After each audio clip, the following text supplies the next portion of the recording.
Está no ar o Prevcast UF, o podcast do projeto Prev Quedas.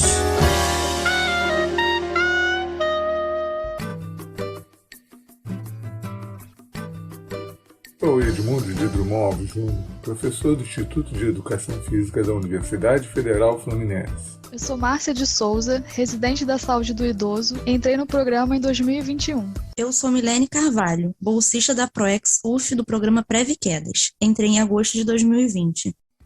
O processo do envelhecimento está associado a alterações em todos os sistemas e órgãos do corpo humano. Logo, o cérebro também sofre alterações importantes, como decesso ou perda das células nervosas, neurônios, o que provoca a diminuição do volume e peso cerebral, diminuição na concentração cerebral de neurotransmissores, como a serotonina e a acetilcolina, importantes para as novas aprendizagens, para o desempenho do comportamento motor e para o nosso humor. Com isso, ocorrem alterações na velocidade de processamento das informações, propiciando um tempo maior para ler, compreender e memorizar dados. A memória compreende de forma direta e está constantemente presente em todas as atividades do ser humano, sendo necessária para todas as ocasiões, desde a realização de uma tarefa complicada até atividades do cotidiano, como um simples diálogo. Um estudo realizado pela Universidade de Virgínia, nos Estados Unidos, concluiu que as habilidades cognitivas e as conexões neurais começam a sofrer uma queda a partir dos 25 anos de idade. A pesquisa avaliou as habilidades cognitivas de 2.000 pessoas de várias faixas etárias. De acordo com os resultados da pesquisa, as principais funções cognitivas sofrem uma perda significativa a partir da nossa vida adulta. Nossa memória tem uma queda de 17%. A velocidade mental diminui 27,3%. Raciocínio lógico tem uma queda de quase 40% e metade da nossa inteligência espacial é afetada. Porém, habilidades como a verbal continuam crescendo até os 60 anos. Por mais que, com 27 ou 30 anos, estejamos no auge da vida adulta, dentro do nosso cérebro, as conexões neurais já começam a sofrer uma defasagem. Porém, manter o cérebro ativo, deixando a mente em constante movimento e aumentando o número de informações no cérebro ao longo do dia, pode recompensar as perdas cognitivas naturais do ser humano. Portanto, o fato de o idoso estar inserido em um ambiente onde ele se mantém ativo, realizando atividades de vida diária, exercícios físicos, atividades culturais, religiosas, mantendo contato com familiares e amigos, pode contribuir como um fator de proteção de suas condições cognitivas. Como acontece a estimulação cognitiva? A estimulação cognitiva é um processo de mudança que visa estimular e, em alguns casos, reabilitar as funções físicas, psicológicas e sociais do indivíduo. Nos idosos, a estimulação cognitiva tem como objetivo ajudar pacientes e familiares a conviver ou superar os déficits cognitivos e as limitações emocionais, ambientais e sociais, proporcionando melhora na qualidade de vida, incluindo melhor interação social. Refere-se especificamente ao estímulo das funções mentais complexas, memória, linguagem, funções executivas e visoespaciais. A estimulação cognitiva é parte fundamental da reabilitação e manutenção das habilidades gerais. É uma intervenção ampla, envolvendo não apenas a realização de tarefas escritas, mas também a família, profissionais envolvidos quando houver e o ambiente do paciente, seja idoso ou não. A estimulação cognitiva deve ser pensada de forma personalizada para cada indivíduo a partir do perfil cognitivo e do repertório intelectual e social do paciente. Inicia-se o processo com uma avaliação cognitiva, que inclui o mapeamento das funções cognitivas alteradas e preservadas, um exame do perfil de personalidade, perfil ocupacional e intelectual e rede social do paciente. Este mapeamento irá determinar as metas da reabilitação ou da estimulação, contribuindo para a identificação dos recursos que serão trabalhados na reabilitação e quais poderão ser aprimorados, sempre pensando em tentativas com erros e acertos. Técnicas simples de estimulação das habilidades mentais. A estimulação cognitiva envolve o ensino e a prática de estratégias de memórias compensatórias, como o uso de associações verbais, categorização e a criação de imagens mentais. São realizadas tarefas cognitivas de memorização, de linguagem, de planejamento, ordenação e lógica, e atividades visoconstrutivas para a estimulação das principais funções. As atividades propostas devem ser adequadas ao nível intelectual e cultural do paciente, gerando motivação e sensação de competência. Também podem ser implementados apoios externos, como o uso de agendas, calendários, listas de tarefas, alarmes e agendas eletrônicas, entre outros recursos computadorizados. Para pacientes com comprometimento cognitivo significativo, que dependem de ajuda de outras pessoas para atividades diárias, a estimulação cognitiva é baseada em técnicas que usam a repetição e a memorização implícita. Alguns exemplos são a técnica de aprendizagem sem erro, a evocação espaçada e a redução gradual de apoio, que podem ser usadas conjuntamente. A reorganização do ambiente físico também é essencial e a casa deve fornecer pistas visuais para a redução da desorientação. As portas de cômodos e armários podem conter figuras ou nomes escritos para fácil identificação de seu conteúdo. Muitos pacientes deixam de reconhecer sua própria casa. É importante selecionar objetos, quadros e relíquias familiares que possam ajudá-los a reconhecer o ambiente familiar. Do mesmo modo, pesquisas mostram que, quando estimulados, os idosos podem apresentar melhor desempenho em tarefas cognitivas. Os estudos sobre a reabilitação e estimulação cognitiva mostram que o declínio cognitivo pode ser desacelerado, compensado e até mesmo prevenido. Ginástica para o cérebro. Você sabia que o cérebro é uma parte do corpo que também precisa ser exercitada, assim como qualquer musculatura? Uma forma de treinar a capacidade de foco, atenção e concentração e retardar a perda natural de conexões neurais é praticar a ginástica cerebral, que, a partir do conceito da neuroplasticidade, estimulam o fortalecimento das conexões neurais e o aumento da reserva cognitiva. Como funciona esse processo?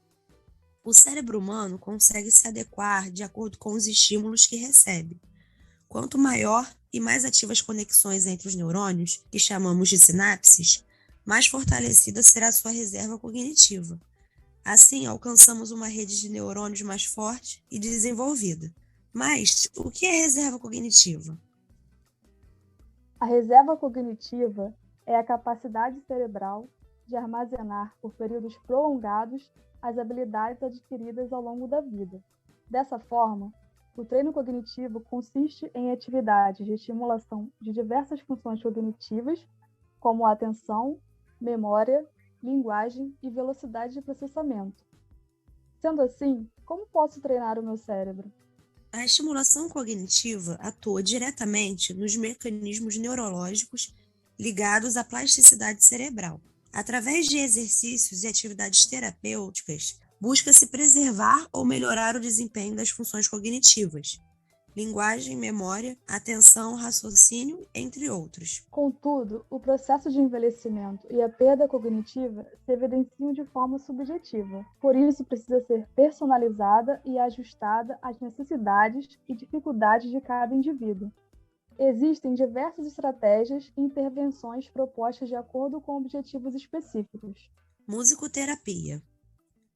A música suscita emoções que são ativadas em partes e áreas do nosso cérebro, como, por exemplo, hipocampo e cerebelo, que, ativadas positivamente, podem melhorar o humor, a atenção, a concentração e a memória. Quando envolve as palmas e o canto em uma mesma atividade, estimula-se a dupla tarefa em que o idoso irá realizar mais de uma tarefa ao mesmo tempo, constituindo um desafio. Dança. Através do trabalho com ritmos, é possível fazer com que o idoso recupere o tempo correto de sua marcha, de sua passada, restabelecendo seu equilíbrio, ajudando também o paciente a reconhecer o seu corpo e expressar-se através dele. Exercício físico. Atualmente, uma das terapias mais eficazes e de baixo custo para reduzir os efeitos incapacitantes das doenças neurodegenerativas em idosos é o exercício físico. Os principais benefícios do exercício físico estão relacionados ao aumento do fluxo sanguíneo cerebral, redução dos fatores de risco cardiovascular, melhora da plasticidade sináptica e aumento no número de fatores de crescimento do cérebro. Também parece causar efeitos positivos sobre a memória e outros fatores cognitivos colaterais, como a noção espaço-temporal, visual, orientação racional, estado emocional, pessoal e social, vinculados à capacidade cognitiva do sujeito. Estudos apontam que indivíduos que se exercitam pelo menos 3 vezes por semana possuem um risco mais baixo de desenvolver demência quando comparado com indivíduos menos ativos. Além da aplicação das atividades de estimulação cognitiva, algumas dicas podem ser compartilhadas nos grupos, tais como a realização de exercícios de casa, por exemplo, utilizando tarefas sensoriais, como escovar os dentes ou pentear os cabelos com a outra mão. Se a mão dominante for a direita, experimentar com a esquerda e vice-versa. Fechar os olhos ao vestir-se. Mudar as atividades de rotina ou alterar a ordem de realização destas, por exemplo, ligar a televisão no programa nunca visto, levar o cachorro para passear por um caminho diferente e etc. Abrir as gavetas e tentar descobrir cada peça de roupa somente pelo tato e formato. Mudar as coisas de lugar na decoração da casa e no ambiente de trabalho. Outras atividades embasadas na neurociência, que podem fazer parte de nossa rotina e auxiliam a estimulação cerebral, são: leitura. Ela ajuda na preservação da memória vocabular. Pode ser através de livros, revistas, jornais ou até mesmo ter o hábito de ler tudo que está exposto à sua frente. Uma placa na rua, uma vitrine de loja, o outdoor na rua e até mesmo os filmes legendados podem auxiliar. Relações humanas. É importante que os idosos estejam sempre interagindo com outras pessoas em vez de estarem sozinhos. Isso os torna ativos, estimulam a fala e a capacidade cognitiva de lembrar de certos assuntos. Jogos. Caça-palavras. Exercita a habilidade e a imaginação mental, além de ser uma atividade que prende a atenção e entusiasma. Estimula as funções cognitivas e a agilidade. Criptograma. Estimula o raciocínio, a atenção e desafia a inteligência. Palavra cruzada. Estimula as competências cognitivas em geral. Labirinto. O labirinto tem relação com algumas funções cognitivas, como atenção, memória, velocidade de processamento, planejamento e resolução de problemas. É utilizado para o aprendizado e reabilitação neurológica. Jogo dos 7 erros. Estimula a memória, a atenção e a percepção visual. O cérebro é um dos órgãos mais importantes e essenciais para a nossa sobrevivência. Sem ele, não teríamos capacidade de raciocinar, pensar e ter sentimentos. Além disso, o bom funcionamento do nosso corpo também depende do cérebro. O cérebro é comparado ao músculo que, quando estimulado, cresce, desenvolve-se e torna-se saudável. Caso contrário, ele encolhe e atrofia. Portanto, para adquirir uma vida mais saudável, é preciso praticar atividades físicas regularmente, dormir bem, beber muita água, ter uma alimentação balanceada e não esquecer do nosso cérebro. Exercitá-lo com novidades, variedades e desafios na medida certa é uma boa premissa de longevidade. Sendo assim, a estimulação cognitiva contribui com o desenvolvimento das habilidades cognitivas essenciais para controlar e regular os pensamentos, emoções e ações, colaborando com a manutenção dos conhecimentos, sendo importante a utilização de métodos e atividades terapêuticas, como atividade física, aproximação com a tecnologia, apoio familiar, social e multidisciplinar. O que você faz para estimular o seu cérebro? Conta pra gente aqui nos comentários. Obrigado por estarem com a gente. Fiquem todos bem e se cuidem. Obrigado por ter nos ouvido até aqui e até a próxima. Esse episódio foi apresentado por Milene Carvalho e Márcia de Souza. Nosso roteiro foi escrito por Márcia de Souza e Mariana Lobo. A identidade visual foi feita por Nicole Freitas. A edição de áudio por Letícia Dalcero. Quem cuida das nossas redes sociais é a Milene Carvalho. O coordenador e idealizador do programa Preve Quedas, professor doutor Edmundo de Drummond Alves Júnior.